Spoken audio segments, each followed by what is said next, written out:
Magandang araw sa inyo. Meron ako mga tips kung paano makatulog. Para tayo maging malusog, kailangan natin ng sapat na tulog. Merong mga pagkain na makakatulong para tayo ay antukin. Katulad nitong saging. Meron itong carbohydrates at tryptophan.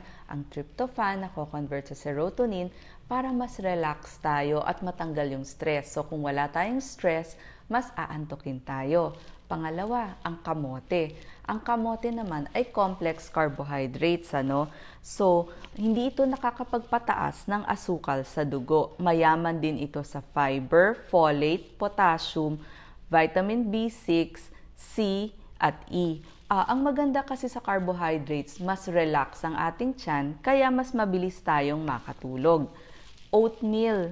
Itong oatmeal, pwede naman nating kainin paminsan-minsan sa gabi, pangpalit sa kanin. 1 bowl of oatmeal, okay na. Meron itong vitamin B6 at melatonin na makakatulong sa pagtulog mo. So, tandaan yung melatonin ha, yan yung nagpapaantok sa atin. At pwede mo pa itong lagyan ng saging at ng milk. Gatas, hindi ba may kasabihan tayo para kayo antukin? Uminom tayo ng isang baso ng madigamgam na gatas.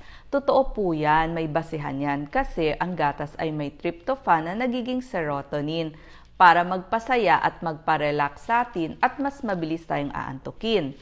Ang chamomile tea, itong tiyaan na to, ay mabisang pampatulog kasi pinaparelax niya ang mga muscles sa tiyan at saka yung amoy niya mas nakakapagpakalma.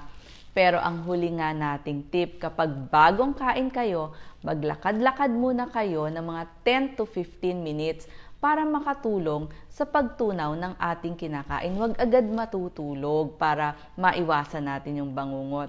So sana po itong mga tips na binigay ko sa inyo ay makapagpaantok sa inyo at makatulog tayo ng masarap. Salamat po.